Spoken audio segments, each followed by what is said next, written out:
Merhaba arkadaşlar, örgü kanalıma hoş geldiniz. Bugün yine size çok güzel bir bebek hırkası anlatımını yapmak istiyorum.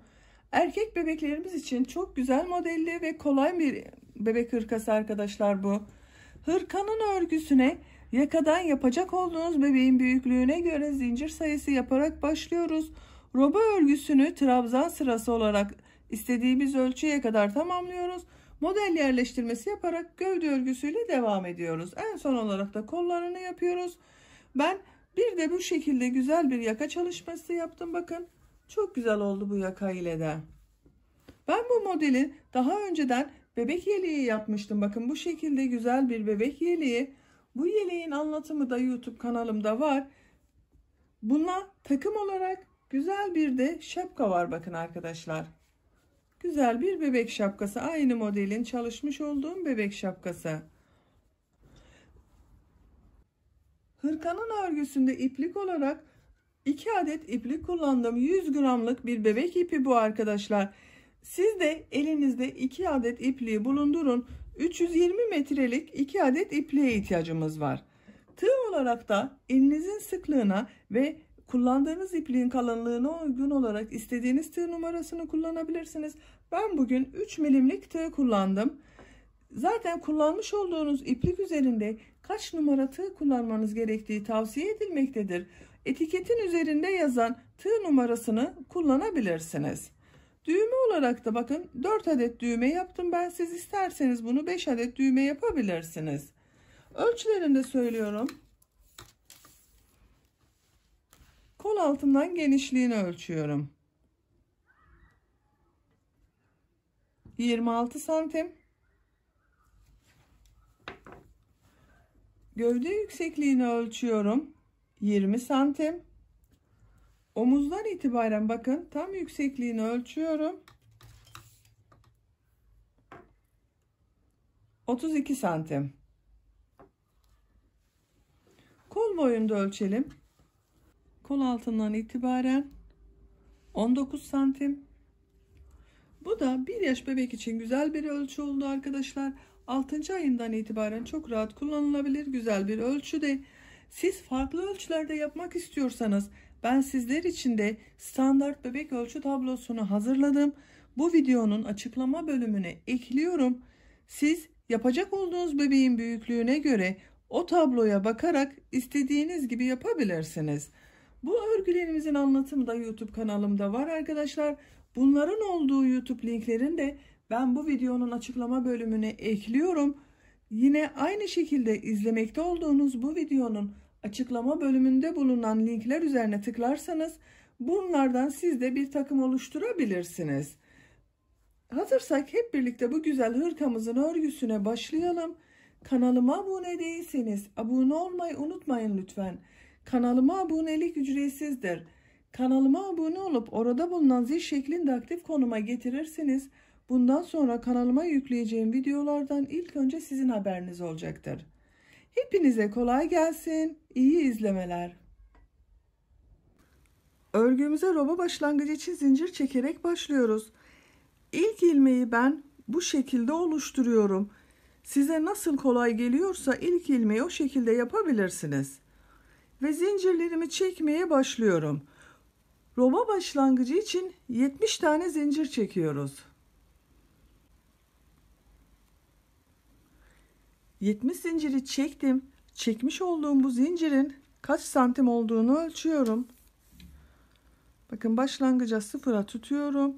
Ölçtüğüm zaman 32 santim. Elimin sıklığına göre 70 zincir çekerek 32 santimlik bir ölçü elde ettim. Bakın bu şekilde başlangıç zincir sayımız bu. Bu ilk sıra zinciri çok sıkı çekmemeye dikkat edelim. Şimdiki sırada trabzanlar yapacağız. 1, 2, 3 zincir çekiyorum.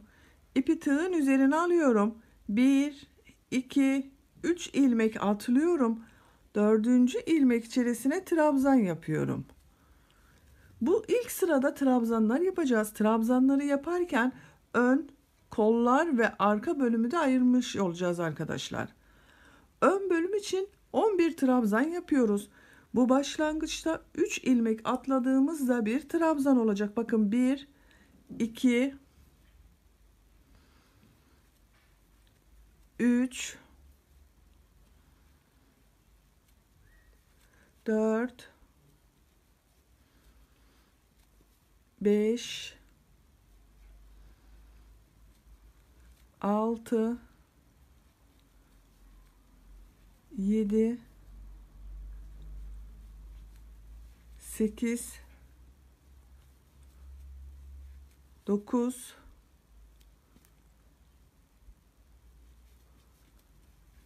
10, 11. 11 trabzanı yaptım. Sayıyoruz bakın. 1, 2, 3, 4, 5, 6, 7, 8, 9, 10, 11. Arttırma yeri için bir zincir çekiyorum. İpi tığın üzerine alıyorum. Takip eden ilmek içerisine kol bölümü için ilk trabzanı yapıyorum. Bu şekilde bakın. Kol bölümü için de 14 trabzan yapıyoruz. 1, 2, 3, 4, 5, 6, 7, 8, 9, 10, 11, 12, 13, 14. Kol bölümü için de 14 trabzanı yaptım. Sayıyorum bakın. Bir zincirden sonra 2, 4, 6, 8, 10, 12, 14. Kol ile arka bölümü ayıracak olan ayrım yeri için bir zincir çekiyorum. İpi tığın üzerine alıyorum. Takip eden ilmek içerisine arka bölüm için ilk trabzanı yapıyorum. Bakın. Kol trabzanlarından sonra bir zincir çektik. Arttırma yerini belirledik. Arka bölüm için ilk trabzanı yaptık. Arka bölüm için 20 trabzan yapıyoruz. 20 tane trabzan yapıyoruz. 2, 3, 4, 5. Burayı biraz hızlı yapıyorum arkadaşlar. 6, 7, 8,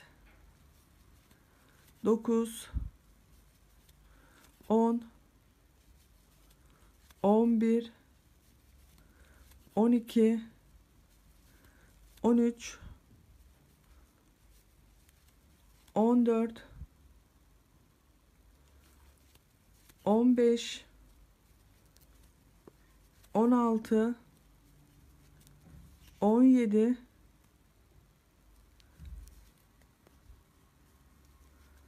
18, 19, 20. Arka bölüm için de 20 trabzanı yaptım. Bakın sayıyorum. 1, 2, 3, 4, 5, 6, 7, 8, 9, 10, 11, 12, 13, 14, 15, 16, 17, 18, 19, 20. Şimdi diğer kol ile arka bölümü ayıran ayrım yeri için bir zincir çekiyorum. İpi tığın üzerine alıyorum. Hemen takip eden ilmek üzerine kol bölümü için ilk trabzanı yapıyorum. Ve diğer kolda yapmış olduğumuz gibi bakın buraya 14 trabzan yapmıştık. Bu kol içinde 14 trabzan yapıyoruz. Bu kol bölümü içinde 14 trabzanı yaptım. Bakın 2, 4, 6, 8, 10, 12, 14. Bir zincir çekiyorum. Kol bölümü ile diğer ön bölüm ayrımı için ipi tığın üzerine alıyorum. Takip eden ilmek içerisine ön bölüm için ilk trabzanı yapıyorum. Bu ön bölümde 11 trabzan yapmıştık. Buraya da 11 trabzan yapıyoruz. 1, 2,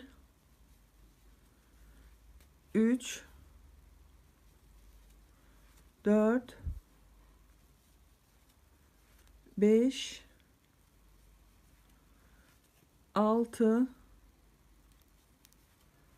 7,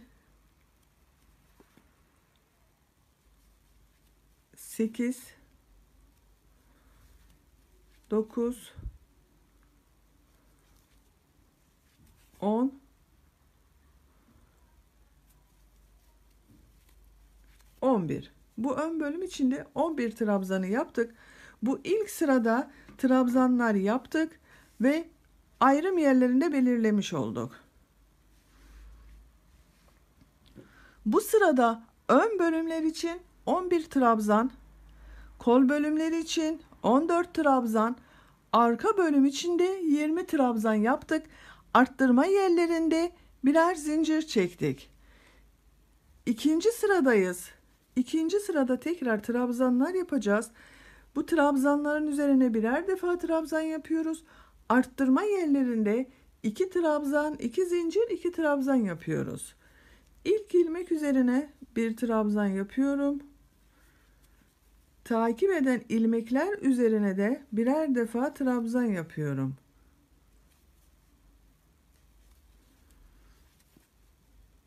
Arttırma yerleri hariç diğer yerlerde her ilmeğe birer defa trabzan yapıyoruz.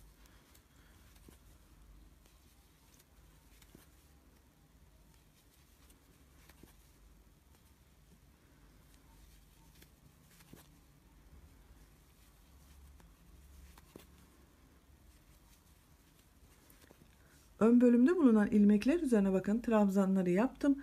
Arttırma yapacağımız yere geldim. Bu bir zincirlik boşluğa ön bölüm için 2 trabzan yapıyorum. 1, 2, 1, 2 zincir çekiyorum. İpi tığın üzerine alıyorum. Aynı boşluk içerisine kol bölümü için 2 trabzan yapıyorum. 1, 2. Arttırma yerine ön bölüm için 2 trabzan yaptık. 2 zincir çektik.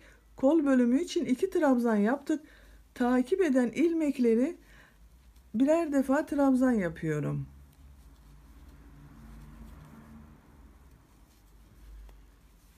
Bakın bu şekilde. Buraya kadar trabzanlara devam edelim. Kol bölümünde bulunan ilmekler üzerine bakın birer defa trabzan yaptım. Kol ile arka bölümü ayıran ayrım yerine geldim. Bu bir zincirlik boşluğa kol bölümü için 2 trabzan yapıyorum. 1, 2, 1, 2 zincir çekiyorum. Aynı boşluk içerisine arka bölüm için 2 trabzan yapıyorum. 1, 2, 2 trabzan, 2 zincir, 2 trabzan yaptık. İpi tığın üzerine alıyorum. Arka bölümde bulunan ilmekler üzerine birer defa trabzan yapıyorum.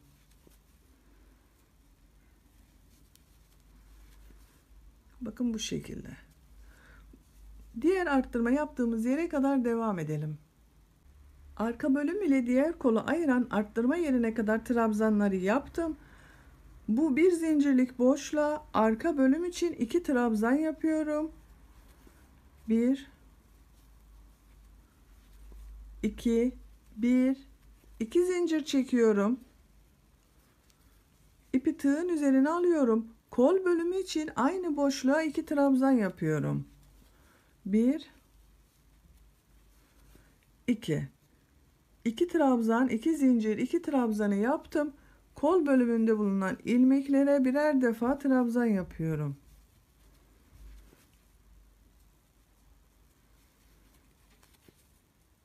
Bu şekilde. Buraya kadar devam edelim. Kol bölümünde bulunan ilmekler üzerine trabzanları yaptım. Arttırma yaptığımız yerdeyiz. Bir zincirlik boşluğa kol bölümü için 2 trabzan yapıyorum. 1,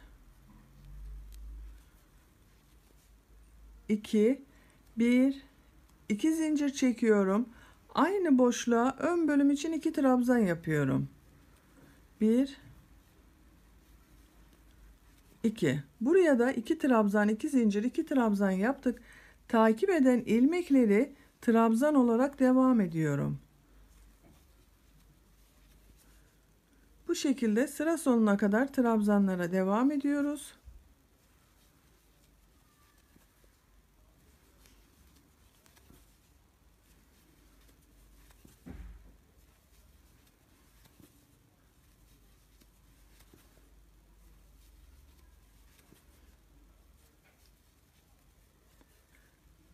sıra sonuna geldim.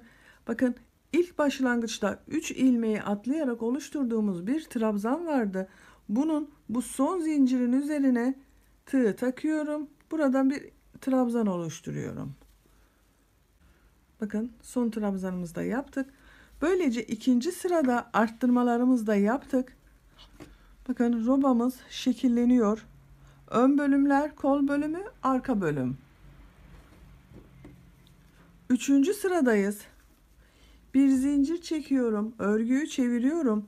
Bu sırada arttırmaları bir trabzan, iki zincir, bir trabzan olarak yapacağız. İlk ilmek üzerine trabzan yapıyorum. Takip eden ilmekler üzerine de trabzan yapıyorum. Her ilmeğe birer defa trabzan yapıyorum. Arttırma yerine kadar devam edelim. Ön bölümde bulunan ilmekler üzerine trabzan yaparak bakın arttırma yaptığımız yere geldim. Bu boşluğa ön bölüm için bir trabzan yapıyorum. Bir, iki zincir çekiyorum. Aynı boşluk içerisine kol bölümü için bir trabzan yapıyorum. Bir trabzan, iki zincir, bir trabzan yaptık. Takip eden ilmekleri trabzan olarak devam ediyoruz.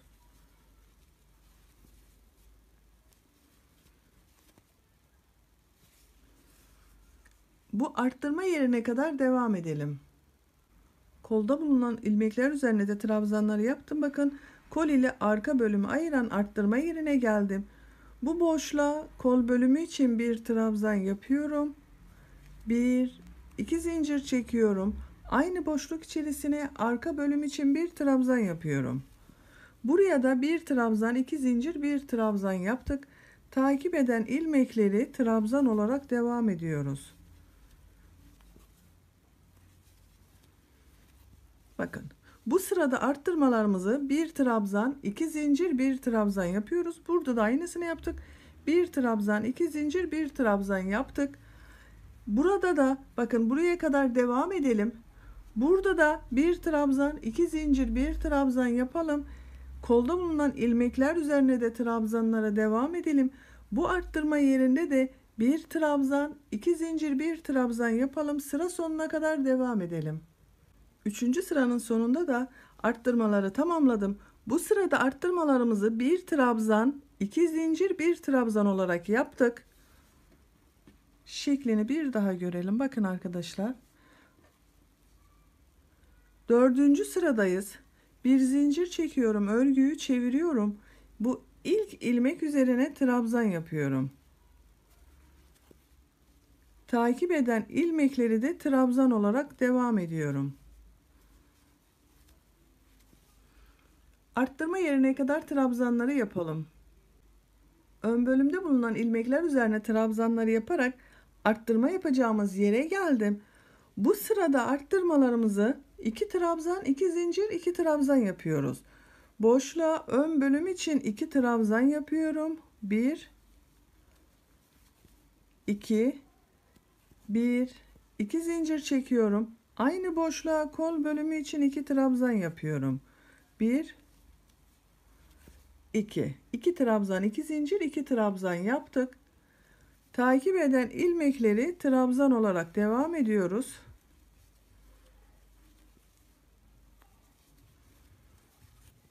Bakın arkadaşlar. Bu sırada arttırmamızı 2 trabzan, 2 zincir, 2 trabzan olarak yaptık. Bir alt sırada 1 trabzan, 2 zincir, 1 trabzan yapmıştık. İlk arttırmamızda 2 trabzan, 2 zincir, 2 trabzan yapmıştık. Arttırmalarımız bu şekilde devam edecek. Bir sırada şimdi yapmış olduğumuz gibi arttırma yerlerinde 2 trabzan, 2 zincir, 2 trabzan yapacağız. Diğer ilmeklere birer defa trabzan yapacağız. Bir sonraki sırada da bu arttırma yerlerinde 1 trabzan, 2 zincir, 1 trabzan yapacağız. Daha sonraki sırada tekrar 2 trabzan, 2 zincir, 2 trabzan. Roba arttırmamız bu şekilde devam edecek arkadaşlar. Bakın katlayıp da görelim bir de. Bu şekilde oluyor robamız.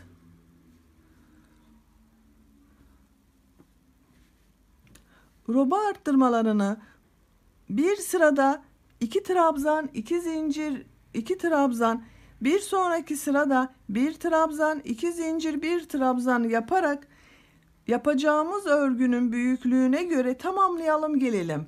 Yeni doğan bir bebek için 9 santimlik bir ölçü yeterli.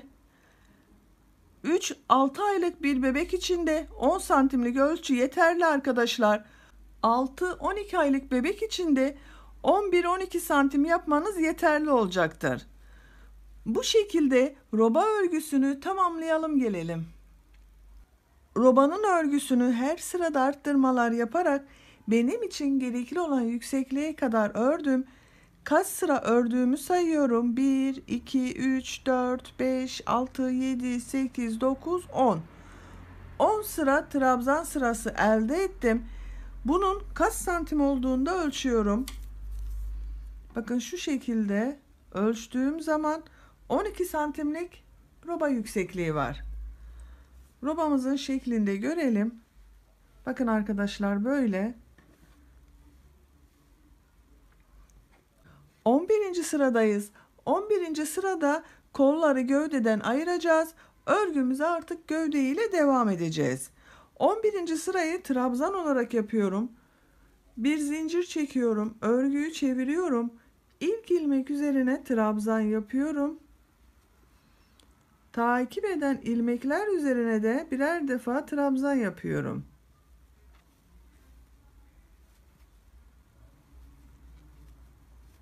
Bakın bu şekilde. Trabzanlar yaparak bu ayrım yerine kadar devam edelim. Ön bölümde bulunan ilmekler üzerine trabzanlar yaparak bakın kol altını yapacağımız arttırma yerine geldim. Bu arttırma yerine ön bölüm için 2 trabzan yapıyorum.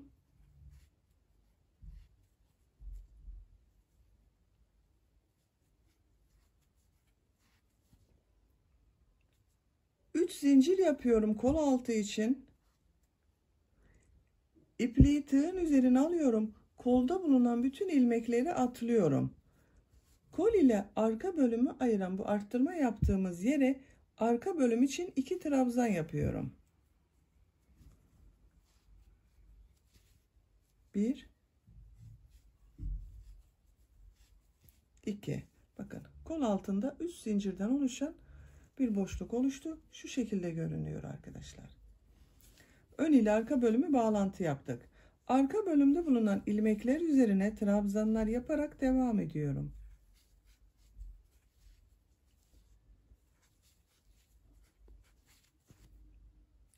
Diğer kol altını yapacağımız buraya kadar devam edelim. Diğer kol altından sonra arka bölümde bulunan ilmekler üzerine de trabzanları yaptım. Diğer kol altını yapmak üzere bakın arttırma yaptığımız yere geldim. Bu arttırma zincirinin üzerine arka bölüm için 2 trabzan yapıyorum.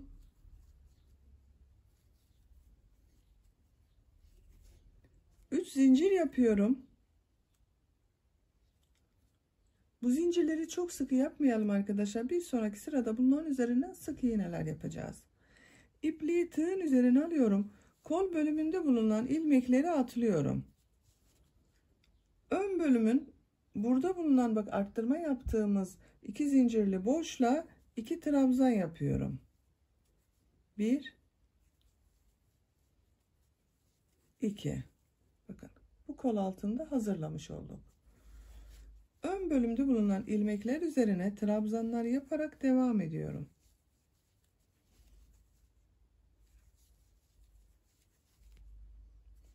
Sıra sonuna kadar devam edelim. Ön bölümde bulunan ilmekler üzerine bakın trabzanlar yaparak sıra sonuna geldim. Robamızın şeklinde bir görelim arkadaşlar. Bakın bu şekilde. Ön ve arka bölümü birleştirdik. Kolları burada bırakıyoruz artık. Örgümüze gövde ile devam edeceğiz. Modelli bölüme geçeceğiz. Modelli bölümü düz taraftan yerleştirmek istiyorum. Şu anda örgünün ters tarafındayım. Bakın. Onun için buraya bir sıra sık iğne yapıyorum. Bir zincir çekiyorum.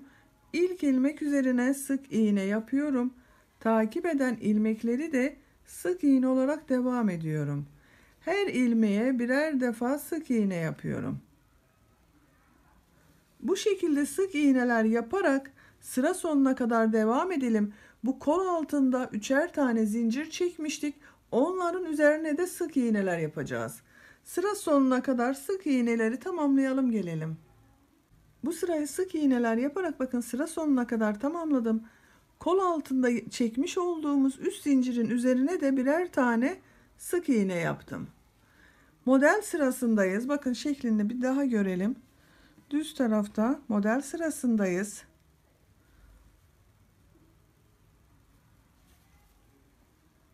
Bir zincir çekiyorum, örgüyü çeviriyorum.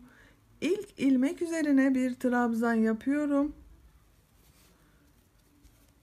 İpi tığın üzerine alıyorum. Bir ilmek atlıyorum. İkinci ilmeğe bir trabzan yapıyorum. Bakın bu ilmeği atladık, boş bıraktık. İpi tığın üzerine alıyorum. Takip eden ilmeğe de bir trabzan yapıyorum.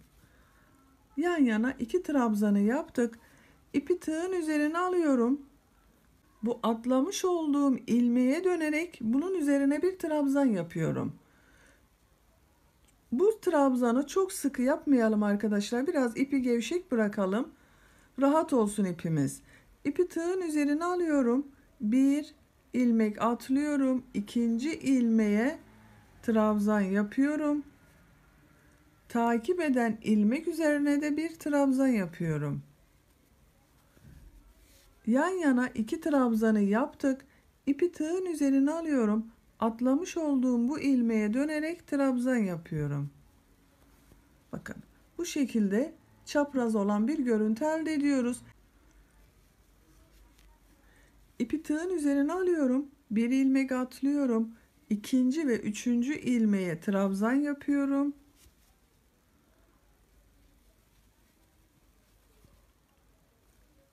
Tekrar ipi tığın üzerine alıyorum. Bu atlamış olduğum bakın boş bıraktığım ilmeğe dönerek trabzan yapıyorum. İpi tığın üzerine alıyorum. Bir atlıyorum. İkinci ve üçüncü ilmeğe trabzan yapıyorum.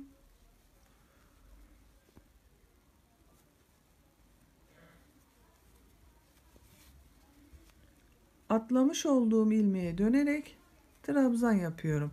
Bu son yaptığımız trabzanı biraz gevşek bırakarak yapalım. Bakın bu şekilde oluyor. Bir ilmek atlıyoruz. 2 ve 3. ilmeklere trabzan yapıyoruz.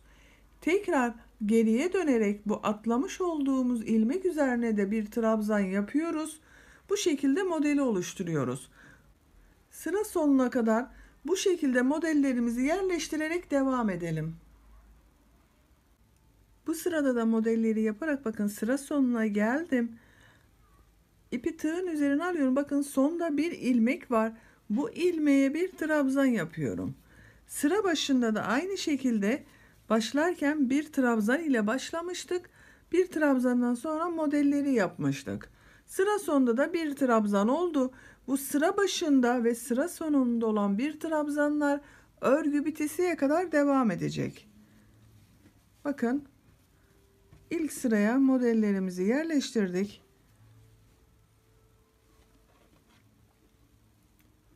Bu şekilde arkadaşlar.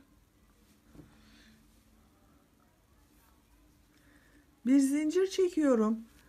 Şimdiki sırada bir sıra sık iğne yapacağız. İlk ilmek üzerine bir sık iğne yapıyorum. Takip eden ilmekleri de sık iğne olarak devam ediyorum. Her ilmeğin üzerine birer defa sık iğne yapıyoruz. Bu şekilde. Sık iğneler yaparak sıra sonuna kadar devam edelim. Model sırasının üzerinden bir sıra sık iğne yaptım. Bakın sıra sonuna kadar tamamladım. Tekrar model sırasındayız. Bir zincir çekiyorum. Örgüyü çeviriyorum. Burada yapmış olduğumuz modellerin aynısını da bu sırada yapacağız. İlk ilmek üzerine bir trabzan yapıyorum. İpi tığın üzerine alıyorum. Bir ilmek atlıyorum. İkinci ve üçüncü ilmeklere trabzan yapıyorum. Bir trabzan yaptım. Takip eden ilmek üzerine de trabzan yaptım. İki trabzanı yaptık. İpi tığın üzerine alıyorum. Atlamış olduğum bu trabzana dönerek trabzan yapıyorum. İpi tığın üzerine alıyorum. Bir ilmek atlıyorum. İkinci ilmeğe trabzan yapıyorum. Üçüncü ilmeğe de bir trabzan yapıyorum. İpi tığın üzerine alıyorum. Atlamış olduğum bu ilmeğe dönerek trabzan yapıyorum. Bir atlıyorum. İkinci ilmeğe trabzan yapıyorum. Üçüncü ilmeğe de trabzan yaptım. Atlamış olduğum ilmeğe dönerek trabzan yapıyorum. Bu şekilde arkadaşlar, bakın. Bu model sırasının tekrarını yapıyoruz. Sıra sonuna kadar devam edelim. İkinci model sırasında da modelleri yerleştirerek bakın sıra sonuna geldim. Modeller birbirini takip ediyor gördüğünüz gibi. Bir zincir çekiyorum, örgüyü çeviriyorum. Bu sırada tekrar bir sıra sık iğne yapacağız arkadaşlar. İlk ilmek üzerine sık iğne yapıyorum. Takip eden ilmekler üzerine de her ilmeğe birer defa sık iğne yapıyorum.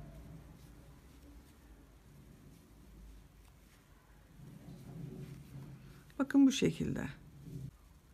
Örgümüz bu şekilde devam edecek arkadaşlar. Şeklini de bir görelim. Bakın çok güzel oldu. Çok güzel oluyor. Örgümüzü bu iki sıranın tekrarıyla devam ettireceğiz. Bir sırada şu anda yapmış olduğumuz gibi sık iğne yapacağız. Sık iğnenin üzerine bir sonraki sırada modellerimizi yaparak devam edeceğiz. Bu iki sıranın tekrarıyla örgünün yüksekliğini yapacağımız bebeğin büyüklüğüne göre tamamlayalım gelelim. Gövdenin örgüsünü benim için gerekli yüksekliğe kadar ördüm. Kaç sıra model yaptığımı sayıyorum. 1, 2, 3, 4, 5, 6, 7, 8, 9, 10, 11 sıra modelde benim için gerekli yüksekliği elde ettim. Şimdi ön patlarını yapacağız. Ön patları sık iğne şeklinde yapıyoruz. Bakın en son modeli yaptım. Sık iğneyi yapmadım. Örgünün düz tarafındayım şu anda. Bir zincir çekiyorum. İlk ilmek üzerine sık iğne yapıyorum. Bakın burada trabzan var. Bu trabzana 2 sık iğne yapıyorum. 1 2. Burada bakın bir sık iğne var. Sık iğnenin olduğu yere bir sık iğne yaptım. Trabzan boşluğuna 2 sık iğne yapıyorum. Bu sıralarda sık iğne yaptıklarımıza birer tane sık iğne yapıyorum. Trabzan olan sıraya 2'şer tane sık iğne yapıyorum. Bakın böyle. Sonuna kadar devam edelim. Bu yakanın başlangıcına kadar sık iğneleri yapmaya devam edelim. Ön patta sık iğneler yaparak yaka başlangıcına geldim. Bakın. Bir zincir çekiyorum, örgüyü çeviriyorum. Bu sırada düğme delikleri oluşturacağız arkadaşlar. Bu ön patta ilk ilmek üzerine bir sık iğne yapıyorum. İlk düğme deliğini buraya yapıyorum. 1 2 zincir çekiyorum. 1 2 ilmek atlıyorum. Üçüncü ilmeğe sık iğne yapıyorum. Bakın burada bir düğme deliği oluşturduk.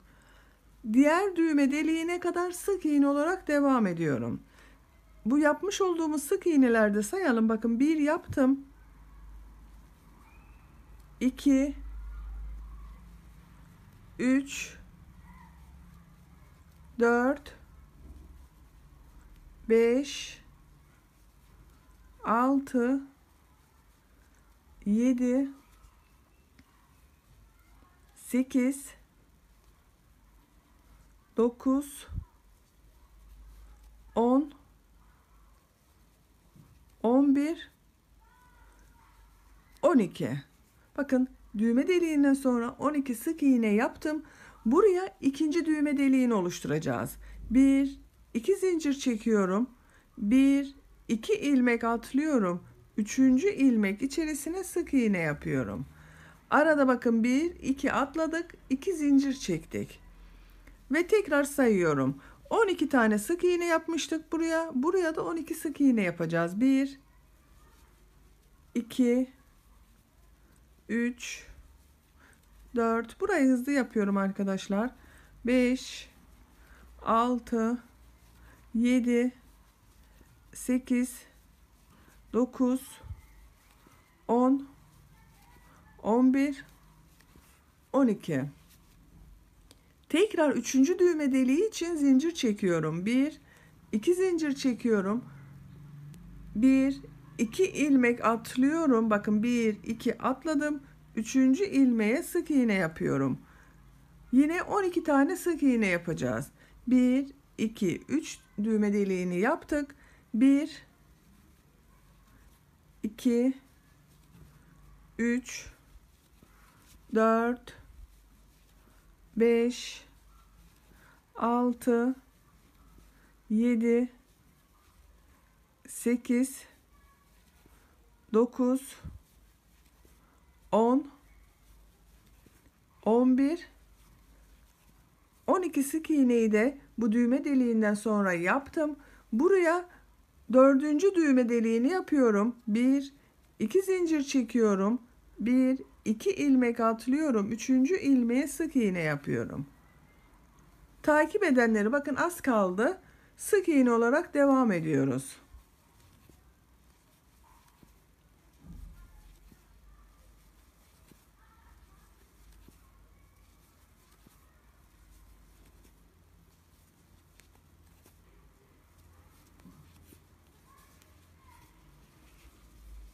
Ön patta ikinci sırada sık iğneler yaptık. Sık iğneleri yaparken düğme deliklerini de oluşturduk. Bakın bir düğme deliğini buraya yaptım. 1 2 3 4. Tamamını düğme delikli yaptık biz.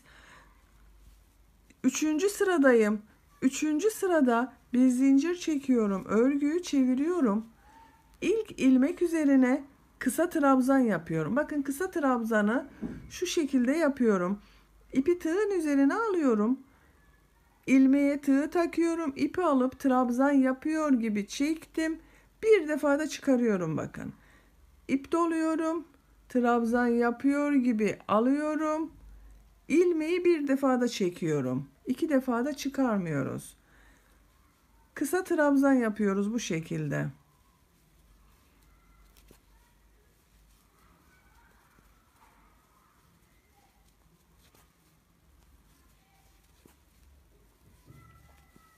Her ilmeğe birer defa kısa trabzan yapıyorum. Bakın düğme deliğinin olduğu yere geldim. Burada 2 zincir çekmiştik. Bu 2 zincirli boşluğa 2 tane kısa trabzan yapıyorum. 1 2.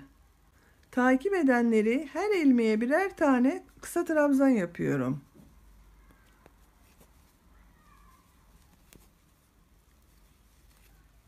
Bu şekilde bakın. Düğme deliğinin üzerine de 2 tane kısa trabzan yaptık. Bu sırada bu sık iğnelerin üzerine birer tane kısa trabzan yapalım.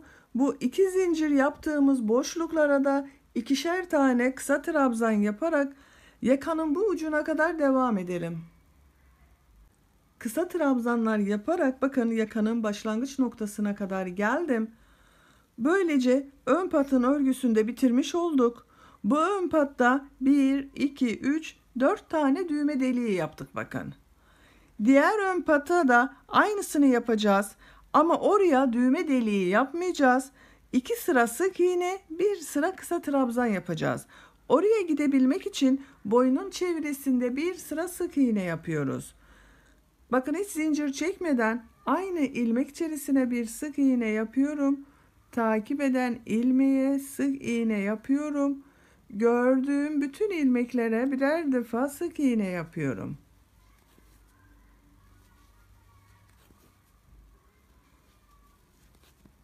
Bu şekilde. Boynun çevresinde sık iğneler yaparak devam edelim. Burada ön patada 2 sıra sık iğne, Bir sıra kısa trabzan yapalım. Buraya kadar devam edelim. Diğer ön patın örgüsünde tamamladım arkadaşlar. Boynun çevresinde bir sıra sık iğne yaparak ön pata geldim. Ön patta 2 sıra sık iğne, bir sırada son sırada kısa trabzanlar yaptım. Diğer ön patta da aynısını yapmıştık. Buraya düğme delikleri oluşturmuştuk. Buraya düğme deliği oluşturmadım, düz yaptım bakın. Böylece ön patların örgüsünü bitirmiş olduk. Bakın bu şekilde olacak.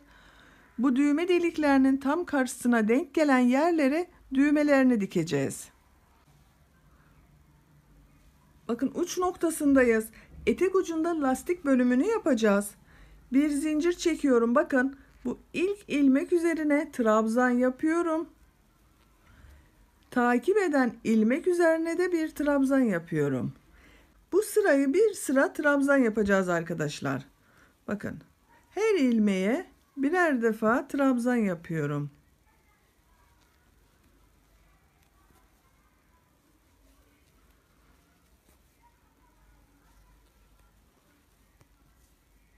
Bu şekilde.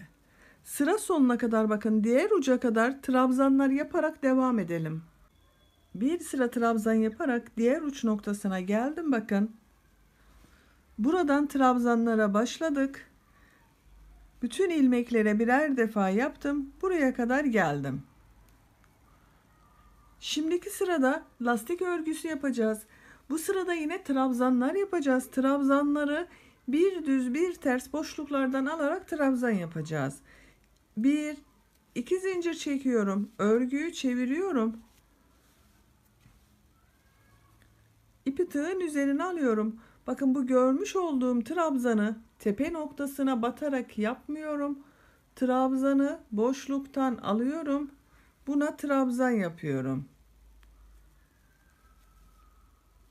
İpi tığın üzerine alıyorum.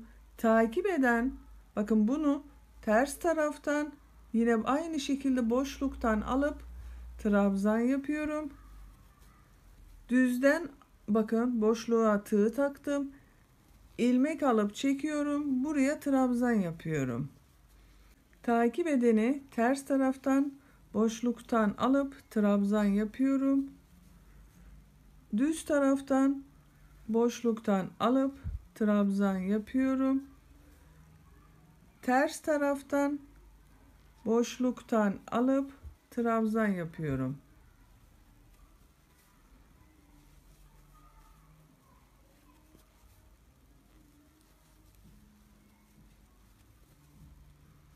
Bakın böyle lastik örgüsü elde ediyoruz. Bu sırayı da bu şekilde devam ettireceğiz arkadaşlar. Trabzanları bir düz bir ters boşluklardan alıp yaparak sıra sonuna kadar devam edelim. Bu sırada lastik yapabilmek için trabzanları bir düz bir ters boşluklardan alıp trabzan yaparak sıra sonuna kadar geldim. En son yapmış olduğum bakın düz tarafta benden taraftan yapmış olduğum trabzan, ipi tığın üzerine alıyorum. Son bir ilmek kaldı burada. Bu ilmeği tepe noktasına batıyorum. Trabzan yapıyorum. Sıra başında da bir ilmeği bakın burada 2 zincir çekmiştik. Bu bir trabzan olmuştu. Burada da düz olması için bunun tepe noktasına battık. 1 2 zincir çekiyorum. Örgüyü çeviriyorum. Bakın lastik örgümüzde belli olmaya başladı. Bu sırada trabzanları nasıl görüyorsak o şekilde boşluklardan alarak trabzan yapacağız. İpi tığın üzerine alıyorum. Bakın ilk trabzan ters taraftan görünüyor. Ters taraftan boşluktan alıp trabzan yapıyorum. Takip eden düz tarafta görünüyor. Benden taraftan boşluktan alıp trabzan yapıyorum. İpi tığın üzerine alıyorum. Diğeri ters tarafta görünüyor. Ters taraftan boşluktan alıp trabzan yapıyorum. İpi tığın üzerine alıyorum. Düz tarafta görünüyor. Bakın düz taraftan boşluktan alıp trabzan yapıyorum. Nasıl görüyorsak o şekilde boşluklardan alarak trabzan yapıyoruz bu sırada.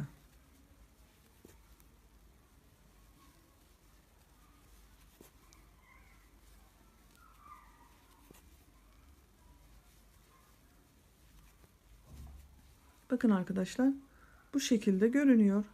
Sıra sonuna kadar trabzanları nasıl görüyorsak düzde gördüklerimizi düz taraftan boşluktan alacağız.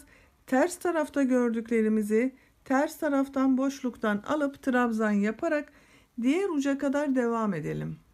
Hırkanın lastik örgüsünü ben bakın 3 sıra olarak tamamladım. İlk sıra trabzan yaptım. İkinci sırada bir ters bir düz boşluklardan alıp trabzan yaptım. Üçüncü sırada da nasıl görüyorsam o şekilde boşluktan alıp trabzan yaptım. Bu görüntü benim için yeterli. Görelim bir şeklini. Bakın arkadaşlar, bu şekilde görünüyor. Siz isterseniz bir sıra daha nasıl görüyorsan o şekilde boşluktan alıp trabzan yapabilirsiniz. Tamamen tercihinize kalmıştır. Ben ipimi burada kesiyorum.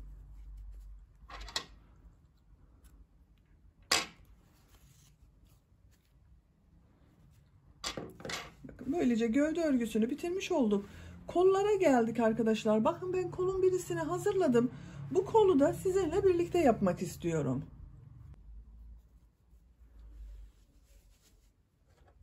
Kol altında yapmış olduğumuz bu ilmekten bakın bir ilmek çektim. Buraya bir defa düğüm atalım. Daha sağlam olsun arkadaşlar. Bakın, aynı ilmekten bir ilmek çıkarıyorum. Bu sırada bir sıra trabzan yapacağız. Bakın, bu robanın birleştirirken oluşturmuş olduğumuz trabzan sırasının devamı olarak kolda da devam edeceğiz arkadaşlar. İpi tığın üzerine alıyorum. Bakın, bu şekilde alıyorum. Bu ipi de trabzanların arasında tutacağız. Bu bakın arttırma yaptığımız zincirli boşluğa bakın arka bölümde 2 trabzan yapmışım. Kol bölümünde de 2 trabzan yapıyorum. 1 2. İpi tığın üzerine alıyorum. Trabzanların üzerine trabzan olarak devam ediyorum. Bakın, ipi de içeride tutuyorum gördüğünüz gibi.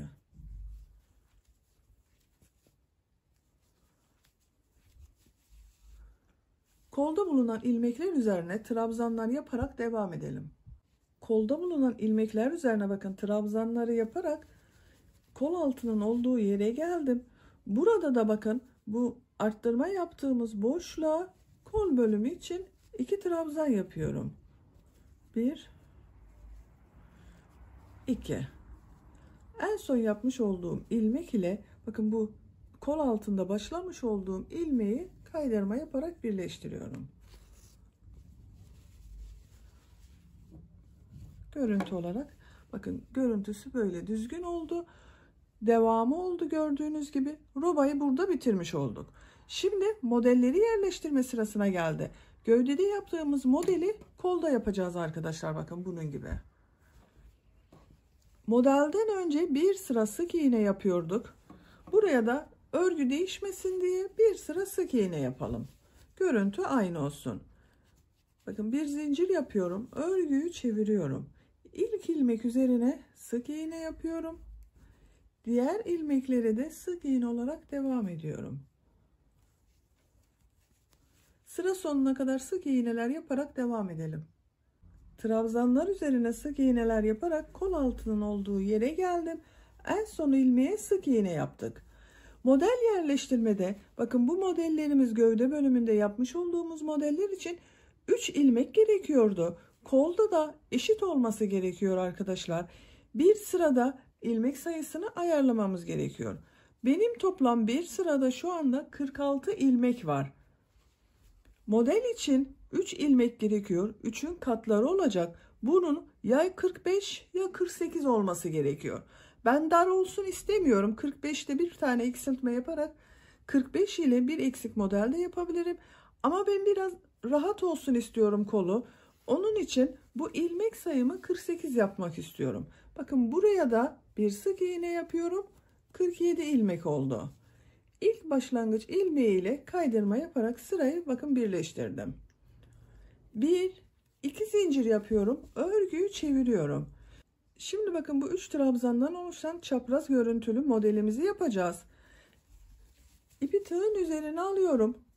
Bu modelde bir atlıyorduk. İkinci üçüncü ilmeğe trabzan yapıyorduk. Atlamış olduğumuz trabzana geri dönüş yapıyorduk.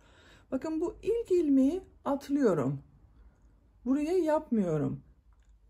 İkinci ve üçüncü ilmeklere trabzan yapıyorum. 1 2. İpi tığın üzerine alıyorum. Bakın bu 2 zincir yaptığım ilmeğe trabzan yapıyorum geriye dönerek. Gövdede yapmış olduğum modeli yapıyorum. İpi tığın üzerine alıyorum. Bir ilmek atlıyorum. 2 ve 3. ilmeklere trabzan yapıyorum. 1 2. İpi tığın üzerine alıyorum. Atlamış olduğum bakın bu boş olan ilmeğe dönüyorum. Bir trabzan yapıyorum. Çok sıkı yapmayalım bu son trabzan arkadaşlar. Çarpı yaptığımız trabzanı çok sıkı yapmayalım. İpi tığın üzerine alıyorum. Bir ilmek atlıyorum. İkinci ve üçüncü ilmeğe trabzan yapıyorum. Atlamış olduğum ilmeğe dönerek trabzan yapıyorum. Uzatıyorum bakın. Trabzanı uzatıyorum. Gövdede yaptığımız modelin aynısını kolda uyguluyoruz. Sıra sonuna kadar devam edelim. Bu sırada modellerimizi yaparak bakın sıranın sonuna geldim. Sıra sonunda bakın 1 2 ilmek kaldı. Bir de burası var 3. Bir ilmeği atlıyorum. Bu ilmeğe trabzan yapıyorum. Bakın burada bulunan bu ilmeğe de bir trabzan yapıyorum. Böylece 2 tane ilmek arttırmış olduk. Toplam ilmek sayımızda 48 oldu bu sırada. İpi tığın üzerine alıyorum. Atladığım ilmeğe dönerek trabzan yapıyorum. Bakın uzatıyorum. İlk başlangıçta yapmış olduğum bakın bu ilmek üzerine tığ takıyorum. Kaydırma yaparak sırayı birleştiriyorum. Yuvarlak yapıyoruz bakın kolu arkadaşlar. Gövde gibi geriye dönmüyoruz. Ama yine geriye döneceğiz. Model farkı olmasın diye bakın burada sık iğneyi ters taraftan yapmıştım. Buradan da ters taraftan yapıyorum bakın. Bir zincir yapıyorum. Örgüyü çeviriyorum. İlk ilmek üzerine sık iğne yapıyorum. Diğer ilmekleri de sık iğne olarak devam ediyorum.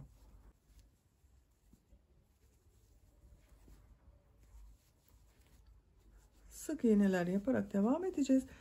Bir sırada kolda kaç model yaptığımızı da sayalım. Bakın işaret takalım.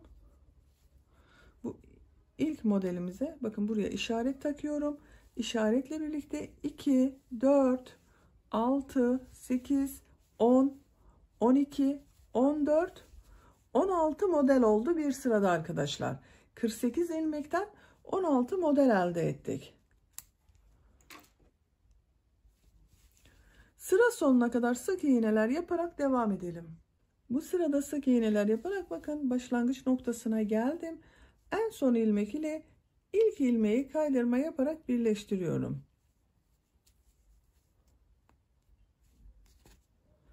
Bir, iki zincir yapıyorum. Örgüyü çeviriyorum. Tekrar model yerleştireceğiz bu sırada arkadaşlar. Bakın bu ilk ilmeği atlıyorum. 2 ve 3. ilmeğe trabzan yapıyorum. 1 2 atlamış olduğum ilmeğe dönerek uzun trabzan yapıyorum.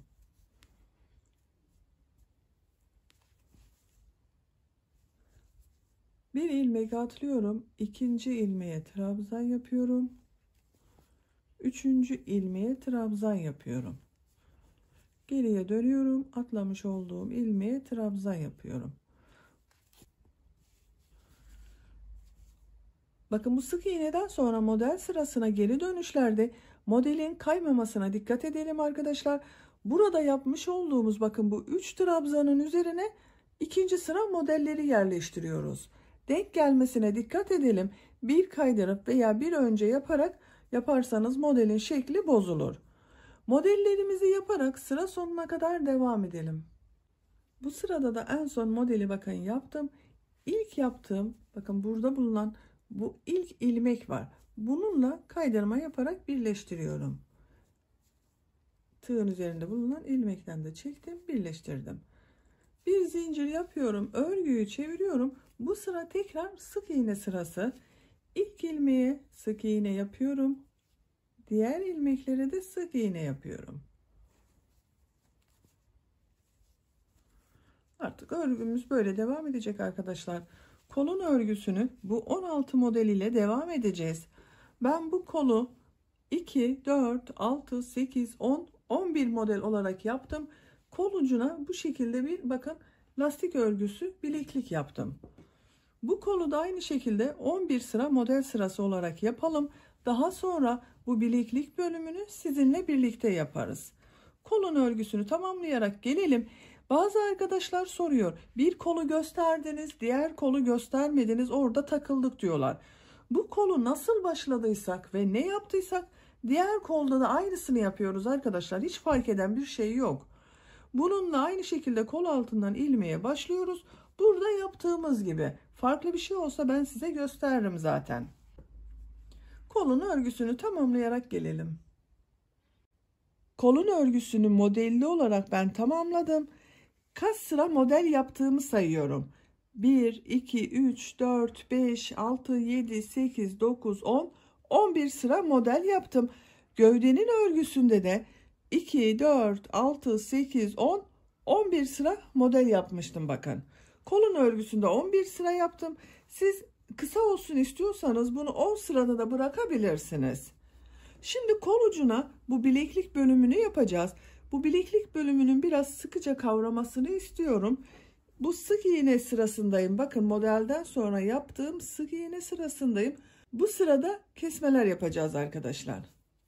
Sık iğne kesmesi yapacağız. Bakın bir zincir yapıyorum. Örgüyü çeviriyorum. Bu ilk ilmeğe sık iğne yapıyorum. İkinci ve üçüncü ilmeği kesmeler yaparak tek ilmek şekline dönüştüreceğiz. Bakın ilk ilmeğe tığ takıyorum. İp aldım. Çektim. Bekletiyorum. Diğer ilmeğe tığ taktım. İlmek aldım. Bekletiyorum. Tığın üzerinde 3 ilmek var. İlmek alıyorum. Üçünü içerisinden bir defa da çekiyorum. Burada bakın sık iğne kesmesi yaptım. 2 ilmeği tek ilmek şekline dönüştürdüm. Diğer ilmeğe tek ilmek yapıyorum. Bir ilmeği sık iğne yapacağız. İkinci ve üçüncü ilmekleri kesme yapacağız bakın. Bir sık iğne bir kesme yapıyoruz.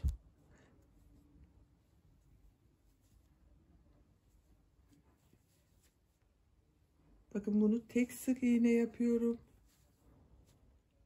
Bu ikisini kesme yapıyorum.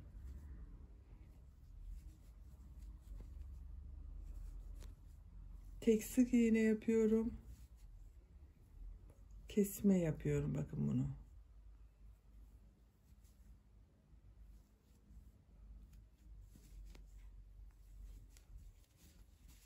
Burada bakın eksiltmeler yapıyoruz. Sıra sonuna kadar bir ilmeğe sık iğne yapalım. Diğer 2 ilmekte kesme işlemi yaparak devam edelim. Bu sırada bir sık iğne, bir sık iğne kesmesi, bir sık iğne, bir sık iğne kesmesi yaptım. Sıra sonuna kadar geldim. En son ilmek ile bakın bu ilk yaptığım ilmeği tığ takıyorum. Kaydırma yaparak sırayı birleştiriyorum. Bakın burası biraz toparladı. Şimdi bu bileklik bölümünü yapmak için bakın bu bir ters bir düz örgüleri yapacağız. Onun için trabzan yapacağız. 1 2 zincir yapıyorum. Örgüyü çeviriyorum. Artık örgümüze düz devam edeceğiz. Bu ilk ilmek içerisine trabzan yapıyorum. Diğer ilmekleri de trabzan olarak devam ediyorum. Bu sırada bir sıra trabzan yapacağız. Bir sonraki sırada bir düz bir ters trabzanlar yapacağız. Bakın her ilmeğe birer defa trabzan yapıyorum. Sıra sonuna kadar devam edelim. Bir sıra trabzanlar yaparak sıranın sonuna geldim. Görüntü olarak bakın böyle görünüyor. En son ilmek ile ilk ilmeği birleştiriyorum. Bakın kaydırma yaparak ilmek kaydırması yapıyorum. Birleştirdim. Şimdi bir ters bir düz örgü yapacağız. Bakın bu görüntüyü elde edebilmek için trabzanları boşluktan alarak trabzan yapacağız. Aynı bu etek ucunda uyguladığımız tekniği yapıyoruz. 1 2 zincir yapıyorum. İpi tığın üzerine alıyorum. Bu ilk gördüğüm trabzanı bakın tığı boşluğa takıyorum. Boşluktan alıp trabzan yapıyorum. Diğer trabzanı ters taraftan boşluktan alıp trabzan yapıyorum. Düz taraftan boşluktan alıp trabzan yapıyorum. Ters taraftan boşluktan alıp trabzan yapıyorum.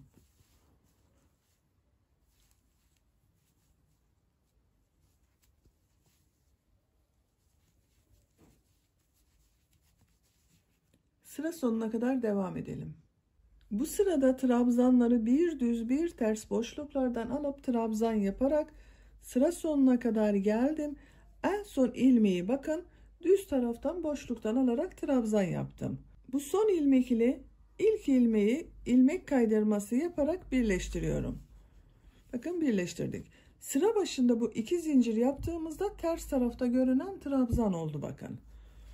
2 zincir yapıyorum. Bir üst sıraya çıkmak için bakın bu sırada trabzanları nasıl görüyorsan o şekilde boşluklardan alarak trabzan yapacağız. İlk gördüğüm bakın düz taraftan görünüyor. Düz taraftan boşluktan alıp trabzan yapıyorum. Ters tarafta görünüyor. Ters taraftan boşluktan alıp trabzan yapıyorum. Düz tarafta görünüyor. Düz taraftan boşluktan alıp trabzan yapıyorum. Böyle.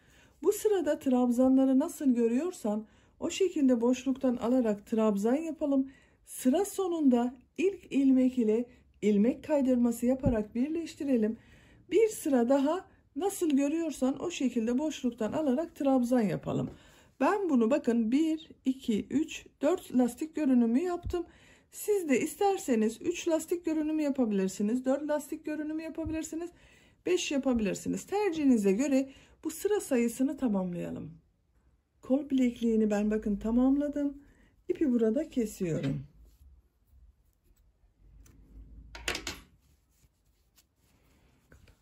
Kol ucu böyle oldu. Kaç sıra olduğunu sayıyorum. Bakın ilk sıra trabzan yaptım. İkinci sırada bir düz bir ters boşluklardan alarak trabzan yaptım. 3 ve 4. sıralarda da nasıl görüyorsam o şekilde boşluklardan alarak trabzan yaptım. Böylece kolun örgüsünü bitirmiş olduk. Gövdenin örgüsünü de bitirdik. Hırkamız bu şekilde kullanıma hazır. İsteyen arkadaşlar böyle kullanabilirsiniz. Ben görün diye bakın karşı patlara düğmelerini de diktim. Burada yapmış olduğumuz bu düğme deliklerinin tam karşısına gelen yerlere düğmelerini diktim. Şöyle takalım.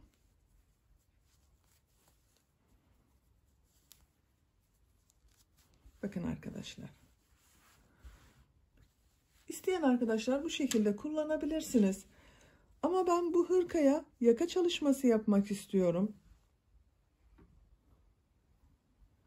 Yakanın örgüsü için bu boyunun çevresinde yapmış olduğum sık iğneleri kullanacağız.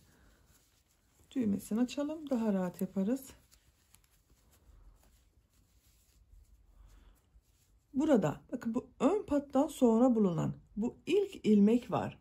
Bu ilmeği burada bakın 2 ilmek görünüyor. Bir ilmekte 2 kulakçık görünüyor. Bunu dış kulakçıklardan alarak trabzan yapacağız. Çeviriyorum örgümü. Bakın bu ön patta 1, 2, 3 ilmeği atlıyorum. Bu 4. ilmeği dış kulakçıktan alarak yakaladım. Buraya ipimi bağlıyorum. Bu bakın ip bağladığım ilmekten bir ilmek çıkarıyorum. İlk ilmeğimizi buraya yaptım. Buraya bir trabzan yapıyorum. Aynı ilmek içerisine ilk trabzanı yaptım. Bu sırada her ilmeğe birer defa trabzan yapacağız. Sadece bakın bu roba arttırmaları yaptığımız ilmeklere 2'şer defa trabzan yapacağız. İpi tığın üzerine alıyorum. Diğer ilmeği bakın bu şekilde almıyorum. Dış kulakçıktan bakın burada 1, 2 kulakçık görünüyor. Dış kulakçıktan alıyorum. Trabzan yapıyorum. Dış kulakçıktan alıyorum. Trabzan yapıyorum. Böyle yapmıyorum bakın. Burada bulunan bu dış ilmekten alıyorum. Trabzan yapıyorum.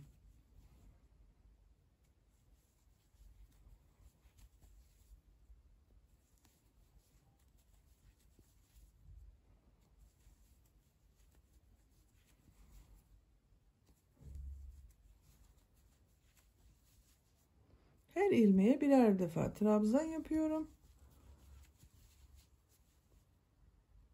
Bakın arttırma yaptığımız yerdeyiz. Roba ayrımlarını yaparken burada arttırma yerimiz var. Bu ilmekteyim. Bu ilmeğe 2 trabzan yapıyorum. Bir trabzan yaptım. Aynı ilmeğe bir trabzan daha yapıyorum. Burada bakın bir arttırma yaptım. Diğer ilmekleri birer defa trabzan yapıyorum.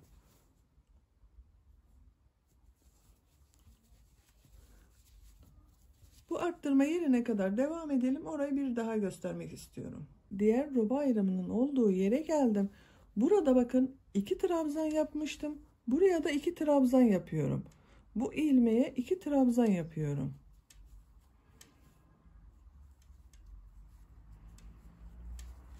Diğer ilmekleri birer defa trabzan yapıyorum. Dış ilmeklerden alarak yapıyorum ama. Bakın. Şimdi bazı arkadaşlar soracaktır. Neden bu şekilde almadık da dış ilmekten alarak trabzan yaptık diye. Bakın şöyle göstereyim size. Dış ilmekten aldığımız için yaka bakın yatık görünüyor. Düz almış olsaydık, bu iki ilmeği birlikte almış olsaydık böyle bakın yatık görünmeyecekti. Yakanın görüntüsü böyle daha düzgün duruyor. Bu şekilde her ilmeğe birer defa trabzan yapalım. Bu arttırma yerinde, bu arttırma yerinde ikişer defa trabzan yapalım. Sıra sonunda bakın bu ön patta 3 ilmek kalasıya kadar devam edelim. Yakanın örgüsünde dış ilmeklerden alarak trabzan yaptım. Sıra sonuna kadar tamamladım. Bu bakın roba bölümünde arttırma yaptığımız yerlerde birer defa arttırma yaptım. Bakın buralara ikişer defa trabzan yaptım. 4 yerde bir trabzan arttırması yaptım. Toplam 4 trabzan fazla yaptı. Sıra sonundayım. Sıra sonunda 1, 2, 3 ilmeği boş bıraktım. Bir zincir yapıyorum. Bir üst sıraya çıkmak için örgüyü çeviriyorum. Trabzan sırası yapacağız yine. Her ilmeğe birer defa trabzan yapıyorum. İlk ilmek üzerine bir trabzan yapıyorum.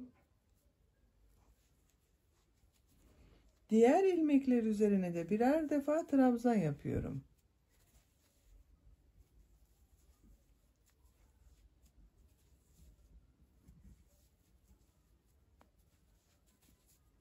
Sıra sonuna kadar devam edelim. Yakanın ikinci sırasında da her ilmeğe birer defa trabzan yaparak sıra sonuna kadar tamamladım. Bakın görüntü olarak böyle arkadaşlar. Artık yakanın örgüsü bu trabzan sayısıyla devam ediyor. Bir zincir yapıyorum, örgüyü çeviriyorum. Üçüncü sıradayız. İlk ilmek üzerine yine bir trabzan yapıyorum. Diğer ilmekleri de trabzan yaparak devam ediyorum.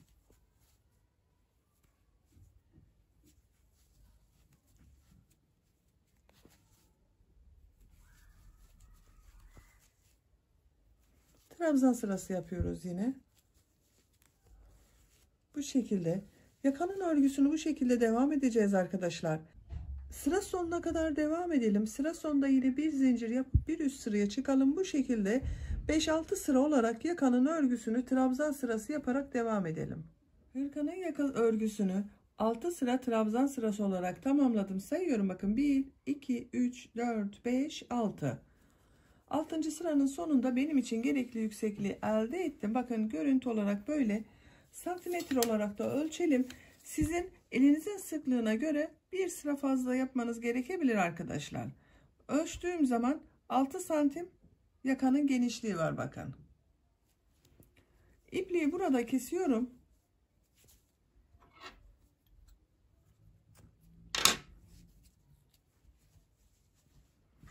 Şimdi bu yakanın çevresinden bir sırada sık iğne yapıyorum ben. Görüntü olarak daha düzgün görünsün diye.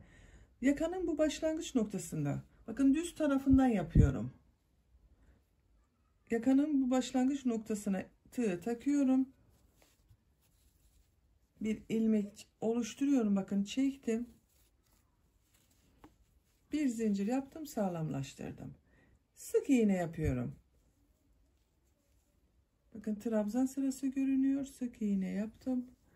Diğer ilmeğe sık iğne yaptım.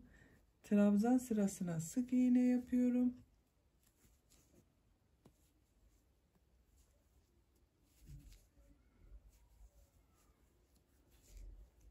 Bakın sık iğne olarak yapıyoruz.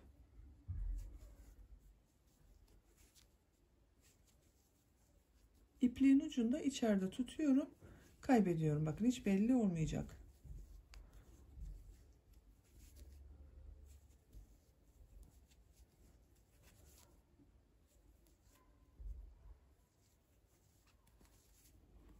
Köşeye geldik. Köşeyi de göstermek istedim size arkadaşlar.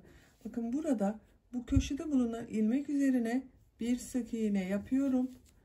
Aynı ilmeğe bir sık iğne daha yapıyorum. Yuvarlak bir görüntü elde ediyoruz. Diğer ilmeklere birer defa sık iğne yapıyorum. Yakanın ipini kestiğimiz ipliği de burada içeride tutuyorum. Arada kalıyor, görünmüyor bakın. Şu şekilde. Bakın köşesi de güzel oldu. Daha düzgün görünüyor böyle. Bu şekilde sık iğneler yaparak bu yakanın diğer ucuna kadar devam edelim. Yakanın çevresinden bir sıra sık iğne yaparak bakın diğer uç noktasına kadar tamamladım. En son sık iğneyi yaptım. İpliği burada kesiyorum. Bakın bu tarafını da bitirdim. İpliği de bu bakın burada bulunan bu ilmeğe tığ takıyorum. İçerisinden aldım, çektim. Görüntü olarak bakın birbirini takip ediyor göründü burası. Örgünün ters tarafından ipliğin ucunu kaybediyorum. Şu şekilde bir takalım.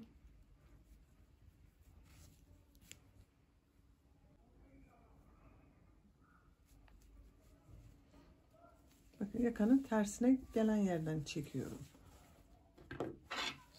Böylece hırkamızın yakasında yaptık. Örgüsünü bitirmiş olduk.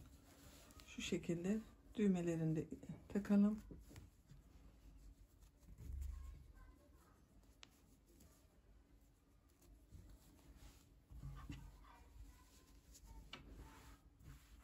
Bakın arkadaşlar yakası çok güzel oldu.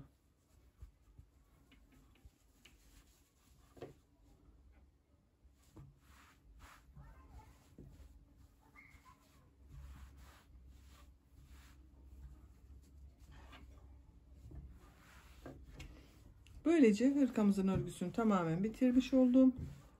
Size bitmiş olarak ölçülerini veriyorum. Kol altından genişliğini ölçüyorum. 26 santim. Yüksekliğini ölçüyorum. Kol altından yükseklik 20 santim. Omuzdan itibaren tam yükseklik 32 santim. Kol boyunu ölçüyorum. 19 santim.